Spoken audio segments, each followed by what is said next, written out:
Today's topic is going to be prostate cancer, and the reason I'm doing this just after breast cancer is you will end up noticing that several of the treatment modalities are strategically very similar to what we did in breast cancer. Like how the breast cancer cells, if they are ER positive, require estrogen to grow, prostate cancer cells predominantly require testosterone or androgen to grow. So we'll start out with prostate cancer. Again, we'll go in a systematic fashion. Risk factors, diagnosis, staging, treatment, follow-up. Starting out with risk factors, very simple, family history. If somebody in their family previously has had prostate cancer, especially if their prostate cancer was diagnosed at an age less than 60 years. Race, it has just been found that African American men tend to have a higher stage of prostate cancer at the point of diagnosis. And the third one is age, of course, because with age, many people tend to have asymptomatic changes in their prostate itself that are sometimes revealed later to be cancerous cells in there. So family history, race, and age are our three major risk factors. Next thing to focus on is going to be diagnosis. For diagnosis, most of our diagnosis as of now depends on the PSA itself, because 80% of prostate cancer that we are currently treating was initially found because of asymptomatic PSA elevation. The problem with it is several times it's false positive. A lot of people have PSA elevated slightly, but they don't really have prostate cancer. A lot of people, even if they have prostate cancer, don't die from it. So it's just a lot of investigation is what the controversy about it is. The ACP currently recommends that we have a one-time discussion for a patient who comes in asking, hey, do I need to be screened for prostate cancer? In that case, you have a one-time discussion with them between the ages of 55 to 75. If anybody in that patient's family had prostate cancer less than the age of 60, in those people you can do this discussion between 45 to 75, and also if they are African American in ancestry, then you use the lower cutoff. That's all we need to know about PSA screening for internal medicine. When do you do it? If the patient wants to talk to you about it, and you have a one-time discussion between these ages, usually if they're African American or family history positive, then at this age. One other thing that's very important to know about PSA, several people come in and they have an initial PSA, say at 2 or something. You want to see how the trend of PSA is. What is considered a significant trend? Any change of more than 0.75 per year is called a trend of PSA that is significant, and you want to investigate these people further. So in PSA, look for two things, absolute value and the trend itself. That is PSA. The another part of diagnosis that is significantly important is what is called digital rectal exam. In your DRE, several things qualify. For example, one is just a prostate asymmetry. The second one is if you feel any focal induration. And the third one is obviously if you palpate nodules.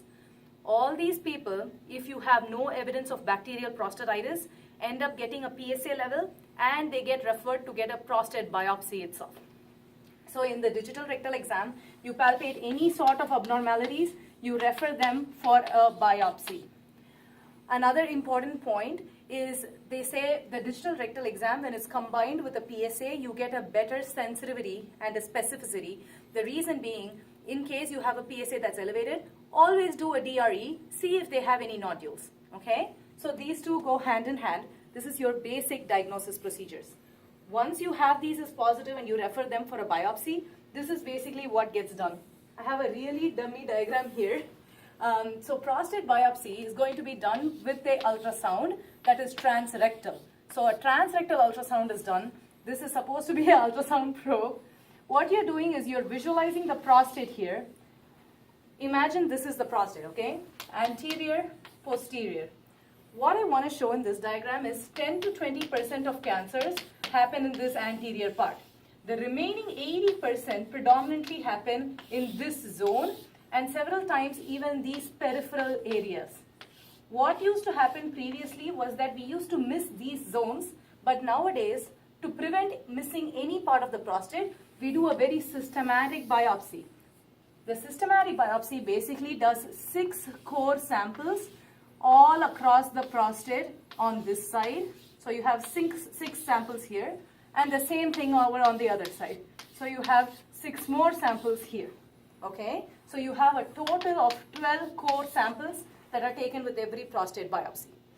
The reason I emphasize on this is that for each of these core biopsies, you look at a pathology specimen.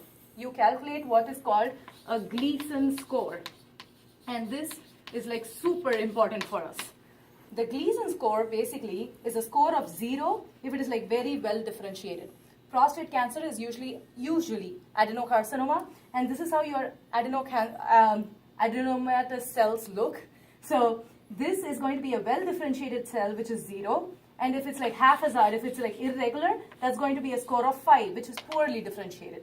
So based on which is the most predominant pattern, you get a Gleason score of this side, say 3, and on this side, say 3. You're going to have a total score of 6, and your Gleason score is a 6 for this patient. That's how you basically get a Gleason score out of a prostate biopsy. So in the prostate biopsy, you look for the Gleason score, and another important thing is going to be how locally invasive they are. So you want to look at the histologic grade. Cool? So in a biopsy, what all have we established? A Gleason score and a histologic grade. And what do we already have? We have a PSA. Based on these 3, you can basically stage the patient of prostate cancer. So we enter into staging right now. Based on these 3, what they've come up with is very low, low, intermediate, high, and very high risk. What they usually do is very low and low have very similar treatments. High and very high have very similar treatments. For the sake of simplicity, I'm going to remove all these extra words, and we are just going to learn low, intermediate, high. How do you stage them into these categories? Low is anybody who has a PSA less than 10, and anybody who has a Gleason score less than 6, less than or equal to 6. Who is high? Obviously, PSA more than 20, Gleason more than or equal to 8. And as soon as I've said this, intermediate becomes super obvious. It's a PSA of exactly 7 and a Gleason of 7 again. Oh, PSA of 10 to 20 and a Gleason of 7. This is how you do your basic staging. The reason you need to know this is because low gets treated in a different way. Intermediate and high usually get looped together. In a low risk patient, remember it this way, low is local treatment, LL, okay? So low risk people end up getting one of 3 things.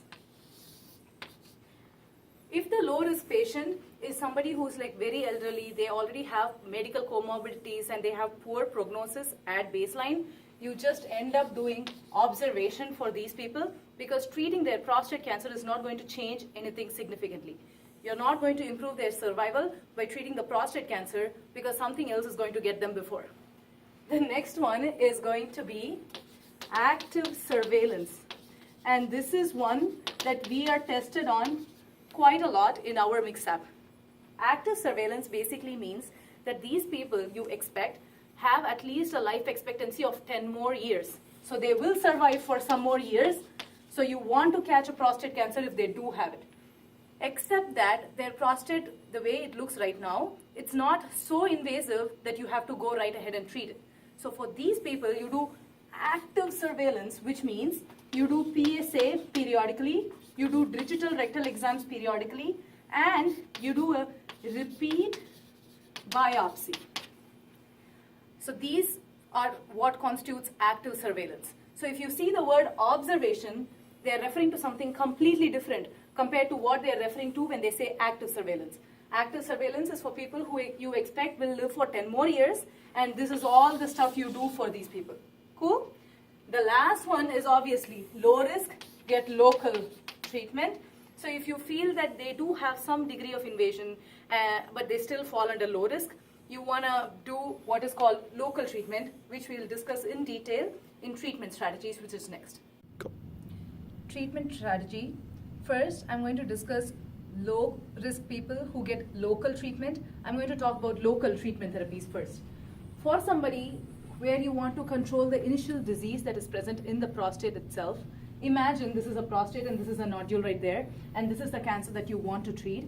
you have three options that are available to you. The first one is just to do radiation therapy. Radiation is directed towards the prostate gland. You achieve local disease control with that. The second one, this is called brachytherapy, where you take small radioactive nodules and you embed it all over the prostate. So over a period of time, this radioactivity tends to control the disease in the prostate. So this is brachytherapy. The third one, obviously, is radical prostatectomy. This is your prostate, you just get rid of it, okay? The reason I drew it so big is because I want us to understand a concept after that, which is follow-up. What happens if somebody has radiation or brachytherapy is that they still have some amount of residual prostate tissue. So what happens is, imagine this is the PSA graph, super high because they have some kind of cancer in there, high, high, high. You do your treatment right here and then they fall, but they never fall to a zero because they still have some prostate tissue that's making PSA still. So this level right here is called the nadir. And you want to know what this patient's nadir is, because as you follow their PSA, if they have a rise again of at least 2 units, then you consider that this is positive. I mean, the PSA is coming back and it should not be. And that is called biochemical recurrence. Okay? This is for people who had one of these two. So they still have some prostate tissue that's alive. The people who have radical prostatectomy, on the other hand, you've removed all of their prostate. So basically, PSA, high. Do the surgery, it will drop to a 0 to these people. So even the slightest increase, like say 0.2, it is considered significant enough that you call them biochemical recurrence, because these people should not have any PSA whatsoever because you've removed their prostate. So 0.2 is positive in these people, 2 is positive in these people. A change of 2 is positive in these people. Cool? This is called biochemical recurrence, and you would have to treat these people aggressively now because they do have evidence of PSA rise in spite of you already doing your local therapy. Here, I want to go back to our staging and discuss one important point. If somebody was determined to be low risk at the point of diagnosis, you don't have to investigate all over to look if they have any evidence of metastatic lesions, because this is considered low risk disease, which is usually not so invasive. If somebody has intermediate or high risk disease, and if you remember, what does that mean? That means a PSA that is 10 to 20 here or more than 20, or if their Gleason score is like 7 or above 8. In these people, you consider that the disease in the prostate is somewhat aggressive. So you want to investigate with a CT abdomen pelvis whether they have any evidence of metastasis. And if they have any bone pain, you want to get a bone scan too. So what do you do for intermediate and high risk? You get CT abdomen pelvis and you get bone scan if pain is present. Cool? So based on this, you can say whether they have like metastatic disease, which would automatically become a stage 4. Otherwise, your treatment strategy is going to be very similar to breast cancer, which means you again have local and you have systemic. And the reason I emphasize on this is because systemic again is hormone based or chemo based. And this is why I said structurally the treatment strategy is very similar. Because if they were to have intermediate or high risk, you want to control the local disease with any of those modalities, and you want to do systemic treatment with hormone treatment and with chemo, which is our next section. The most important thing in our treatment strategy that we need to understand is the concept of androgen deprivation therapy, or ADT. And how do we do this? With the help of hormonal manipulation. I've tried to simplify this as much as I can. If at all you had any questions, just run into me and ask me whatever doubts you have. This is how I have understood this. The first thing we need to do is primary endocrine therapy, which means whatever testosterone that testicles are producing, you want to suppress that as much as possible. The first way to do it, if it is already a very elderly man, is surgical castration. You just get rid of the testicles, getting rid of the testosterone. The second way to do it is medical castration, which is going to be your leuprolide, which is a GnRH agonist. GnRH goes up, by negative feedback, testosterone goes down. That's the primary way to do it. Another thing you could do is androgen suppression with the help of bicalutamide or flutamide. Remember, both of these amide drugs, they are direct androgen suppressors, and you could do what we usually do is leuprolide, which is the GnRH agonist. This is your primary endocrine therapy for medical castration. Some people advocate doing this and this. You could do both together, or you could do only this. There are no trials which show that one is better than the other. It's a physician preference whether you want to do both or just this. Okay? GnRH agonist and bicalutamide. These are your primary endocrine therapy. When you have someone on these medications, what you want to prove is that you want to take the testosterone level and show that it is less than 50, which is what I've written right here. This is the number that shows you that these people are castrate sensitive, meaning once you get your testosterone levels to less than 50, which is castrate level, their PSA will also be pretty low. What you end up noticing though, after a period of time, is that your testosterone level might go up to say like 90, 170. It gradually trends up in spite of them being on your primary endocrine therapy. At this time, you want to add on your next guns, and that is going to be your secondary endocrine therapy. What does that mean? You want to get rid of any androgens that might be getting produced in the adrenal gland. And how would you do that? Same as before, glucocorticoids. Use glucocorticoids, you suppress the adrenal gland, you get rid of any androgens that get produced there. You could also potentially use ketoconazole in like crazy high doses, or you can use megestrol. Any of these three drugs act as secondary endocrine therapy to get rid of androgens produced in the adrenal gland. The third one that FDA approved just in 2014, so we might get tested on, are these two new drugs, abiraterone and enzalutamide. Don't get confused between this amide and this one. So abiraterone and enzalutamide just recently got approved because they suppress androgen uptake in the prostate cancer cells itself. So the cells cannot grow because androgen uptake is what you've suppressed with abiraterone and enzalutamide. And so you do primary endocrine therapy, failing which you go on to secondary endocrine therapy, and if still you notice your testosterone is going up, then you end up doing abiraterone and enzalutamide.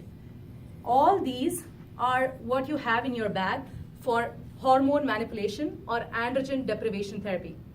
The one other thing we need to understand is that in spite of all of this, the cancer could still progress and they could have what is called metastatic castrate-resistant prostate cancer. You would have seen the short form a lot. That's what it stands for. Here, I want to take a couple of minutes and explain what we need to do once we have determined that they have metastatic disease. The thing is, when you notice that they have metastatic disease like this, their prognosis is not very great. We don't treat with a curative intent anymore. We treat them to increase their survival. We have three options here. First, if you have only bone metastasis, meaning the bone scan shows metastatic lesions, but they have no evidence of any soft tissue lesions. They don't have any soft tissue lesions, or minimal is what they say. What you do is this radioactive compound called radium-223. Radium-223 is an alpha emitter and localizes to bones. It goes only to bones and takes care of your metastatic lesions there. This is your option only, again, if you have bone lesions and no other lesions. Second thing that could happen is you have bone lesions and you have visceral lesions, meaning say you have liver mets. So in these patients, you want to do what is called docetaxel-based chemo, which is again taxane-based chemo. Side effect of taxane-based chemo, always remember, horrible peripheral neuropathy. Those are hands. And so never forget, docetaxel-based chemo. The reason we do this is this trial. The Stampede trial came out saying that in these patients who have metastatic castrate-resistant prostate cancer, you want to do both androgen deprivation therapy and you want to do docetaxel-based chemo to increase their survival.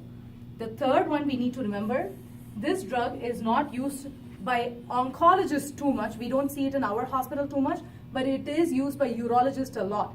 What it basically is if a patient has asymptomatic metastatic lesions and they are determined to be like very mild disease, they don't have bulky metastatic disease.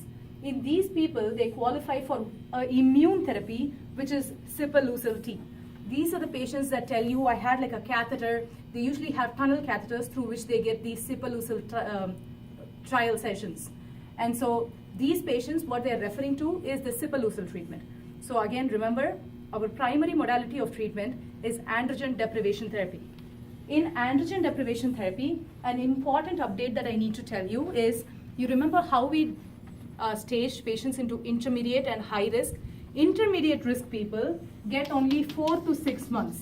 High risk people get 2 to 3 years of androgen deprivation therapy.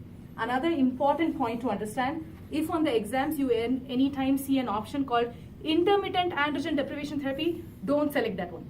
It is under trials, but they haven't proved anything yet. What we do is continuous androgen deprivation therapy for a period of 4 to 6 months for intermediate and 2 to 3 years for high risk. You do the androgen deprivation therapy, and if you have evidence of metastatic lesions, you go ahead and do taxane-based chemo if they have visceral mets, or you just do radium-223 if they have only bone mets. If they have very mild disease, they are candidates for what is called sipuleucel T. But again, that is a decision that we have not made in our hospital a lot by ourselves. So sipuleucel T is just in the back of our mind to know what it is, and it is only for very mild and asymptomatic metastatic lesions. The last thing is follow-up. How do you follow up your prostate cancer people? Always remember two very important things. If their bone lesion is only at a particular point, say L3 has one lytic lesion, nothing else at all, then you could potentially just give them radiation to just that spot. When do you do radium-223? When the lytic lesions are like here and there, you have many bone metastatic lesions. At that time, you want to go ahead and do your radium-223. Again, lesions could be either blastic, or in a very low percentage of people, it could be lytic.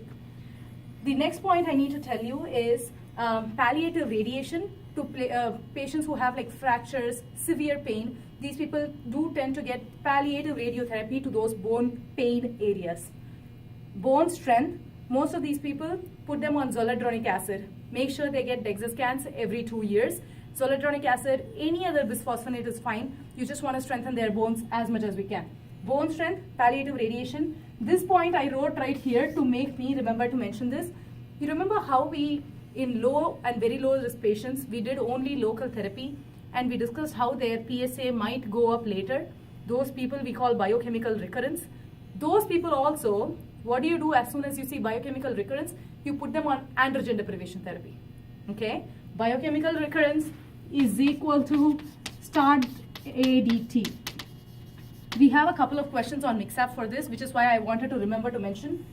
If you have biochemical recurrence in people who were previously low-risk people, you want to start androgen deprivation therapy in these people also. Cool? Otherwise, who gets it? Intermediate, high-risk people. Intermediate for 4 to 6 months, high-risk for 2 to 3 years. If they are metastatic disease, you decide between one of the 3 options that we just mentioned. That is about it. That's all of prostate cancer. Thank you.